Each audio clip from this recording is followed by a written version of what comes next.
মাধবপুর গ্রামে রামু, তার স্ত্রী এবং এক ছোট মেয়ে রাধিকার সঙ্গে বসবাস করত। রামুর সংসারে খুবই কষ্ট চলছিল। রামু বাজারে জিলাপির একটা ছোট ঠেলা লাগাতো, আর রামুর ঠেলার পাশেই ছিল একটা বড় মিষ্টির দোকান, যার মালিক মঙ্গল খুবই অহংকারী ছিল। আসুন আসুন, তাজা তাজা আর রসালো জিলাপি খেয়ে যান। আসুন আসুন। মঙ্গলের দোকানে ক্রেতাদের লম্বা লাইন লেগে থাকত, কিন্তু রামুর ঠেলায় শুধু মাছিই ঘুরে বেড়াতো। তখন রামুর ঠেলায়ও একজন গ্রাহক এলো। আসুন ভাই আসুন, টাটকা জিলাপি খান, আসুন আসুন। কিন্তু গ্রাহক জিলাপি না নিয়ে পাশের দোকানে চলে যায়। সন্ধ্যা হয়ে যায়। রামু মন খারাপ করে বাড়ি চলে আসে। সাবিত্রী, কোথায় আছো? এক গ্লাস পানি দেবে? খুব পিপাসা লাগছে। সাবিত্রী পানি নিয়ে আসলো, তারপর বলল, আজও কি ঠেলায় কিছুই বিক্রি হয়নি? না, তুমি এসব কিভাবে জানলে? এটা তো তোমার রোজকার ব্যাপার হয়ে গেছে। আমি তোমাকে কতবার করে বললাম তুমি মুখিয়াজির বাড়িতে কাজ করো, অন্তত ঘরের খরচ তো চলবে। তুমি জানো তো, আগে এই জিলাপির দোকান খুব ভালো চলতো, কিন্তু যেদিন থেকে ওখানে ওই নতুন বড় দোকানটা খুলেছে, সেদিন থেকে মানুষ আমার ঠেলা থেকে জিলাপি কেনা বন্ধ করে দিয়েছে। আমি এত কিছু শুনতে চাই না। তুমি কাল থেকে আর ওই জিলাপির দোকান বসাবে না। তাহলে তুমি কি চাও আমি এই পূর্বপুরুষদের ব্যবসা বন্ধ করে দিই? কিন্তু এভাবে চলতে থাকলে তো আমাদের পেট ভরবে না। খুব দ্রুতই আমাদের পথে বসতে হবে। আমি জানি না, নিজের জিলাপির স্বাদই যদি না থাকে তাহলে আমি কি করব? তুমি কি চাও আমি এই দোকানটা বন্ধ করে দিই? কিন্তু আমি জেলেবির দোকান বন্ধ করতে পারি না, কারণ এটা আমার প্রয়াত বাবার দোকান। আমি চাই না এটা বন্ধ হোক। তুমি আর কদিন ধৈর্য ধরো। যেদিন থেকে আমার বিয়ে হয়েছে সেদিন থেকেই আমি এসব কথা শুনে আসছি। দেখো সাবিত্রী, একদিন ভগবান আমাদের কথা অবশ্যই শুনবেন। আমাদেরও ভালো দিন আসবে, আর জিলেবির দোকান খুব ভালো চলবে। তখন আমাদের কোনো কিছুর অভাব থাকবে না। তুমি এই অন্ধবিশ্বাস নিয়েই থাকো। ঘরে একটা ছোট বাচ্চাও আছে, যার জন্য আমরা এখনো কিছুই করতে পারিনি। তুমি শুধু তোমার জিলাপির ঠেলা চালাও। আমি রাধিকাকে নিয়ে আমার ভাইয়ের বাড়ি যাচ্ছি। যেদিন জিলাপির ঠেলায় ভালো আয় হবে, সেদিন আমাকে আর আমার মেয়েকে নিতে আসবে। তার আগে আমাকে তোমার মুখও দেখিও না। আরে সাবিত্রী, এভাবে আমাকে একা ফেলে কোথায় যাচ্ছ? যেও না, দয়া করে। রাধিকা, রাধিকা, আয় মা, চল আমার সঙ্গে। যতদিন তোর বাবা রোজগার না করবে, ততদিন আমরা আর এই বাড়িতে ফিরব না।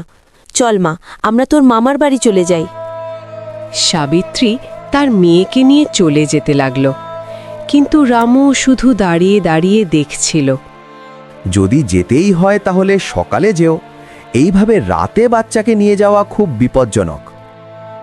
আমার তো রাস্তার চেয়ে এই ঘরেই বেশি কষ্ট লাগছে। চলো রাধিকা, আমরা চলি। রামু দুঃখী হয়ে তাদের যেতে দেখতে থাকে, কিন্তু কিছুই করতে পারে না। পরের দিন রামু মুদির দোকানে মাল নিতে যায়। বিনোদ ভাই, আমাকে একটু ভালো মানের 2 কেজি চিনি মেপে দিন। আরে রামু, চিনির দাম তো এখন আকাশ ছোঁয়া। জানো, আজ চিনির দাম কেজি প্রতি 60 টাকা। বিনোদ ভাই, কি বলছেন? গত সপ্তাহেই তো আমি আপনার কাছ থেকে চিনি নিয়েছিলাম, তখন তো দাম ছিল কেজি প্রতি 40 টাকা। আজ 60 টাকা কিভাবে হয়ে গেল? দেখো রামু, তুমি আমার পুরনো কাস্টমার, তাই বলছি, আমার কাছে আগের রাখা কিছু চিনি আছে যেটা একটু ভেজাল। তুমি চাইলে ওটা কম দামে দিয়ে দিতে পারি। জিলাপি বানানোর পর এমনিতেই কেউ বুঝতে পারবে না কোন চিনি ব্যবহার করা হয়েছে। না না ভাই, আমার কাস্টমার আমার কাছে ভগবানের মতো। আমি তাদের সঙ্গে কোনো ধোঁকা করতে পারি না। খারাপ জিনিস ব্যবহার করে আমি কাউকে ঠকাতে পারবো না। যেমন তোমার ইচ্ছা, আমি তো তোমার ভালোর জন্যই বলছিলাম। চিনির দাম বেশি হলে এক কাজ করুন, আমাকে 2 কেজি ভালো চিনি মেপে দিন।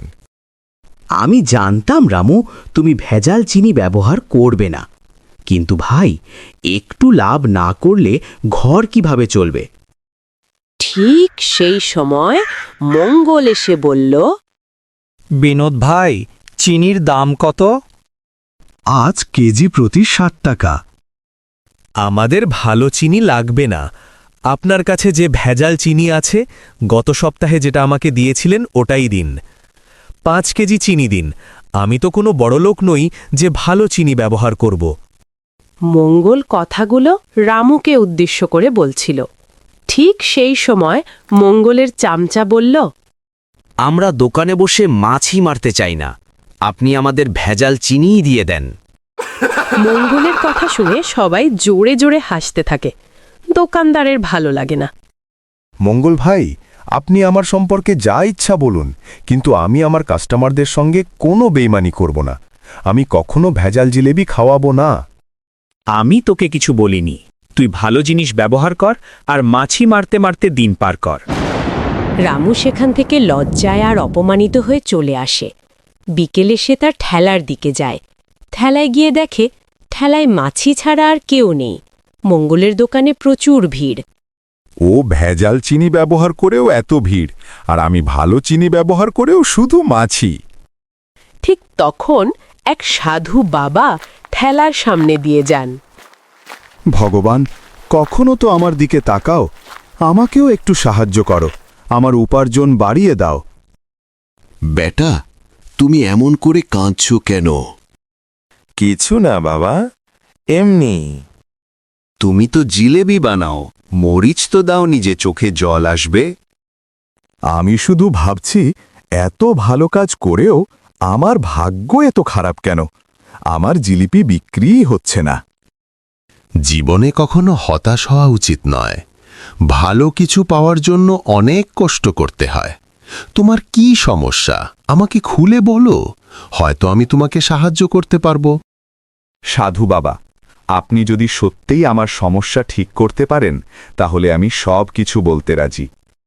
রামু সব কথা খুলে বলে। সে সাধু বাবাকে সব বলল, কিভাবে তার স্ত্রী তাকে ছেড়ে গেল, কিভাবে মঙ্গল তাকে দোকানে অপমান করল, সব বলে দিল।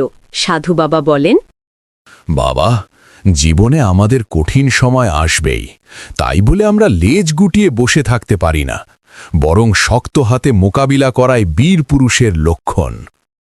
আপনি বলুন, আমার এই সমস্যা এখন কিভাবে দূর হবে? কিভাবে আমার খদ্দের বাড়বে? তুমি কি আমাকে তোমার হাতের তৈরি জিলিপি খাওয়াতে পারবে? রামু সাধু বাবাকে জিলিপি দিয়ে দেয়। সাধু বাবা জিলিপি খেয়ে বলেন, তোমার জিলিপিতে কিছু একটা কম হয়েছে বলে মনে হচ্ছে। কি কম হয়েছে সাধু বাবা, বলুন আমাকে।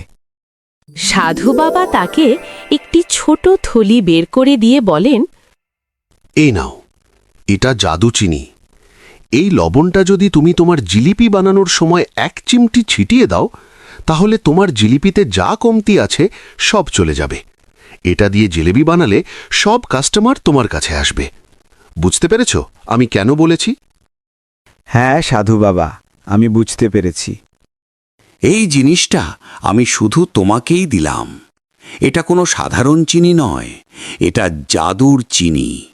এই চিনি তুমি তোমার জিলিপিতে ব্যবহার করলে তোমার ভাগ্যই খুলে যাবে।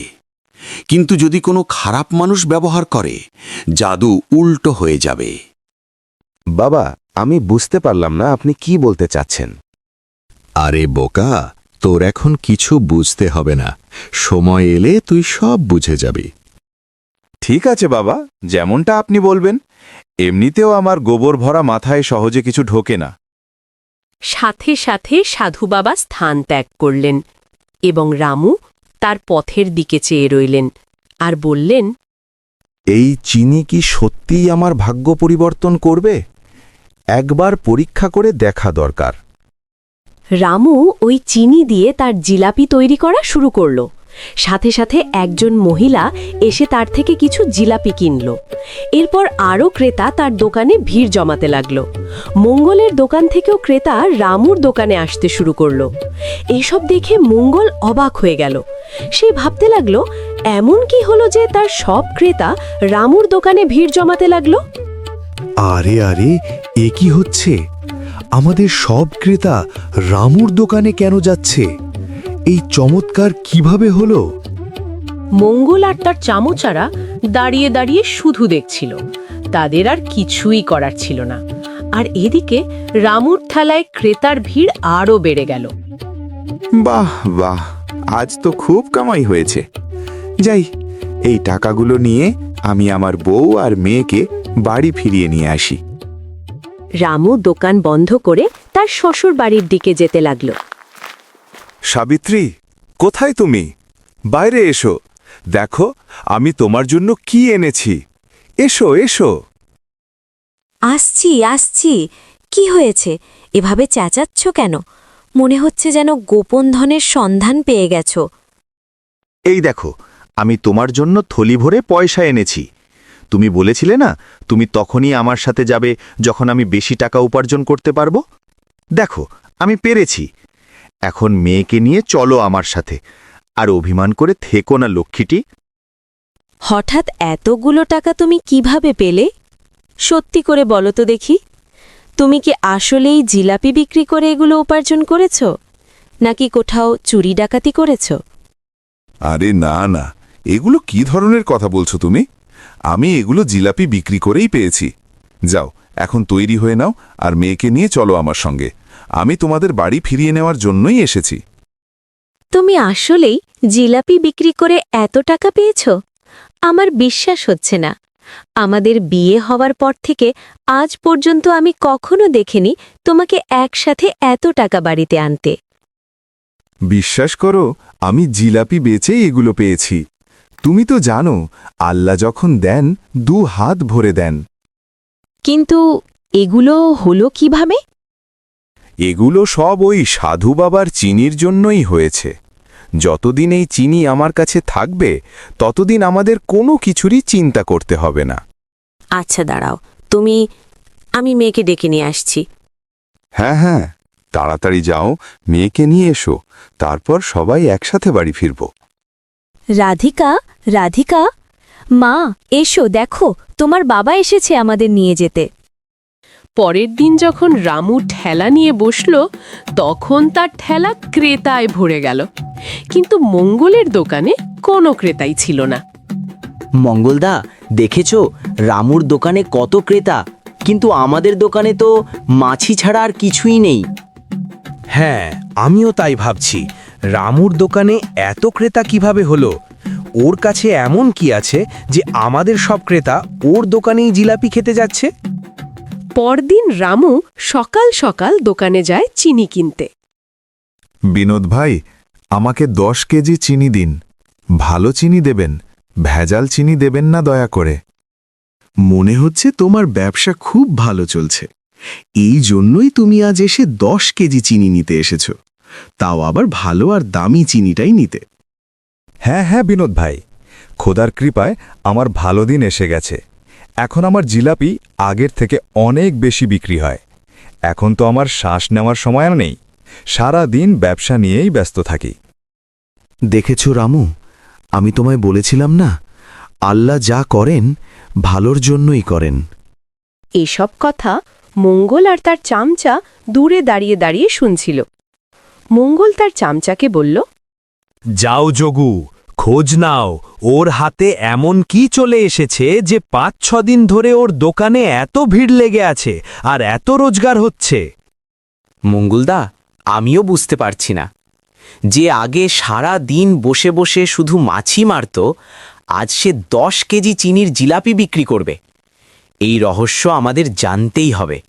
এমন কি হয়ে গেল যে এর দোকানে ক্রেতা এত বেড়ে গেল? পরের দিন যখন যোগু রামুর বাড়িতে আড়ি পাতল, সে ওই জাদুর চিনির কথা জেনে গেল। সে দৌড়ে মঙ্গলের কাছে গিয়ে সব খুলে বলল। সেই দিন রাতেই মঙ্গল আর যোগু দুজনেই রামুর ঘরে লুকিয়ে লুকিয়ে ঢুকে পড়ল।